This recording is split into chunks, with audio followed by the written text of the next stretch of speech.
57 के साल में मेरठ में हुई शुरुआत। बादल कारापट और बंगाल का क्षेत्र अति विशाल। फिरंगियों ने देख खोटी किस्मत चली दुष्ट चाल। माता महाकाली ने फिर लिया विलायत को घेर। नए कारतूसों में गाय और सुअर की चर्बी का फेर। सिपाहियों ने किया भयंकर विद्रोह। गोलियां दनादन दागी। कहत धवल राम साल 57 में कलकत्ता से अंग्रेजी फौजें भागी। राष्ट्रीय विद्रोह की शुरुआत का वर्णन करने वाला यह गीत उन दिनों की मनाह स्थिति बताता है।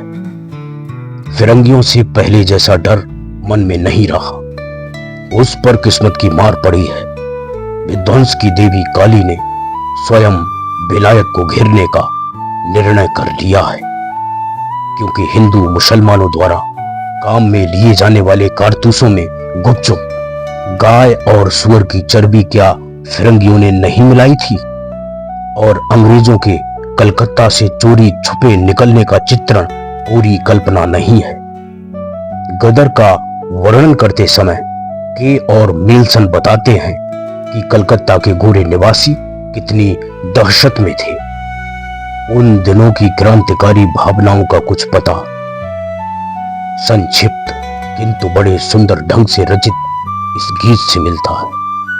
नदी में उफान है, दूर इंग्लिस्तान है, जल्दी करो निकलो दुष्ट फिरंगियों। राष्ट्रीय विद्रोह की शुरुआत मेरठ में हुई। मेरठ पर रचित गीत में अंग्रेजों को दी गई करारी शिकस्त का चित्रोपम वर्णन किया गया है। गीत आत्मविश्वास से भरा है। अरे आओ देखो मेरठ का यह बाजार, पिटते फिरंगी सरेआम, पिटते गोरे सरेआम। मेरठ के बाजार में देखो अरे देखो, बंदूक उसकी छीन ली, रिवॉल्वर उसकी तोड़ दी, पकड़ा उसे और पीटा। देखो अरे देखो, फिरंगी को पकड़ा और पीटा मेरठ के बाजार में। देखो अरे देखो।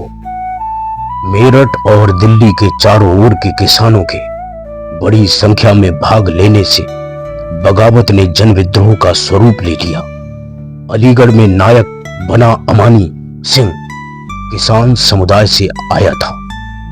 नीचे की कुछ पंक्तियां उन दिनों के ऐसे ही स्थानीय विद्रोही नेताओं के उत्साह का वर्णन करती हैं। अमनी, हाँ यही है मेरा नाम। मैं अगर पीऊं न गंगा जल तो मुझे धिक्कार है, गंगा जल का पान करने का आशय है। गंगा तट तक के क्षेत्र को मुक्त कराना और गंगा जल का आचमन कर उत्सव मनाना। भारत के अन्य क्षेत्रों की तरह इस क्षेत्र में भी भाभी और देवर के बीच गहरी मित्रता होती थी, जिसे सामाजिक स्वीकार्यता प्राप्त थी। विद्रोही योद्धाओं के बारे में एक पुराना पारंपरिक गीत है जिसे महिलाएं गाती हैं। इसमें बताया गया है कि पुरुषों के मौत को चकमा देने वाले शौर्य पर महिलाएं गर्व करती हैं। गर्व। फौजों ने कर दी है किले पर चढ़ाई, मेरे देवर पर गोलियों की बौछार आई।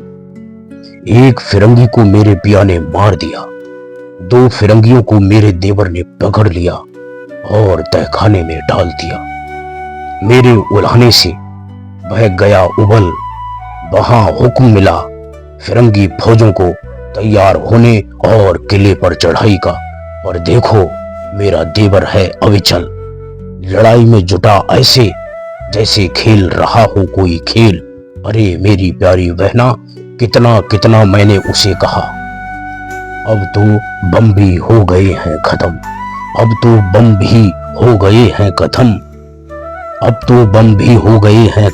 वह कहता है नहीं झुकूंगा, नहीं वह नहीं सुनता है मेरा नन्हा देवर।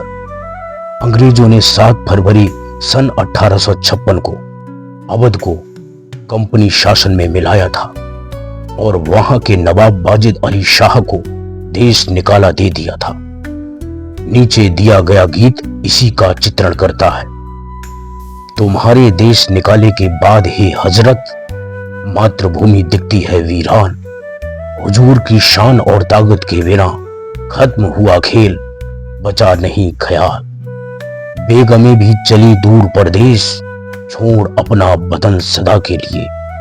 अंग्रेजों ने दिखाई अपनी ताकत, आ गए हमारी जमीन पर कब्जे के लिए। किसी ने भी ना नहीं कहा, किसी ने ना उठाए हथियार। अंग्रेजों ने किया हमारे केसर बाग को तबाह। हमारा राजा हुआ कलकत्ता रवाना। हमें अब है क्या दिलासा क्या सहारा, क्या दिलासा क्या सहारा। गीत बहुत उदासी भरा है और बताता है कि लोग अपनी मातृभूमि को अंग्रेजों द्वारा अपने राज्य में मिला लेने से कितने हताश थे। पहले वाजिद अली शाह पतनशील सामंती शासन का प्रतिनिधि भ्रष्ट, फिजूल खर्च और अक्षम माना जाता था। फिर भी उसके प्रति सहानुभूति दिखाई गई है, क्योंकि उसके साथ ही राष्ट्रीय संप्रभुता भी समाप्त हो गई। अपने राजा में चाहे जितने गुणदोष हों, वह विदेशी शासक से बेहतर होता है। दूसरा, अवध के लोग अपनी मातृभूमि को मुल्क कहते हैं। भारतवर्ष की सबकी मातृभूमि मानने की धारणा तब तक विकसित नहीं हुई थी। वे तब तक अपनी मातृभूमि को ही अपना देश मानते थे। तीसरा, यह साफ तौर पर अनुभव हो गया था कि राज्यों को जीतने के लिए अंग्रेज उनकी ताकत पर भरोसा करते थे। चौथा, विदेशी आक्रमण को रोकने में असफलता और किसी के भी शस्त्र न उठाने पर गहरी वेदना अनुभव की गई। स्वतंत्रता गुमा देने के ताजा ताजा राष्ट्रीय अपमान की तीव्र अनुभूति के कारण ही अवध सन 1857 के विद्रोही तूफान का केंद्र बन गया। लखनऊ में गीत की ये पंक्तियां लखनऊ की घटनाओं का वर्णन करती हैं। आलमबाग में उछल रही हैं गोलियां, मच्छी भवन में गरज रही हैं तोपें, बेली गारद में टकरा रही हैं तलवारें, तीरों से आकाश में छाया अंधियारा, और दीवारों के पार सिपाही रोते अपनी तकदीर पर, और दरवाजे के पार कोतवाल कोसता अपनी किस्मत को। बेगमें मातम करती महलों में, बिखरे बिखरे उनके बाल गम में, बारूद खाने में तोपें पड़ी इधर उधर, और हाथी खाने में हाथियों पर नहीं किसी की नजर। युद्ध के फुर्तीले घोड़े फिरते शहर में मारे मारे, मेरे साथी कहां सारे छूट गए बेचारे, मेरे साथी कहां सारे छूट गए बेचारे। हार के बाद के बिलाप और चीख का यह चित्र है। भविष्य में सैनिकों पर किसी प्रकार का भरोसा हमारे देश की किस्मत में नहीं है। आम आदमी द्वारा पराजय के पाठों को हजम करने के बाद इसमें वृद्धि हुई।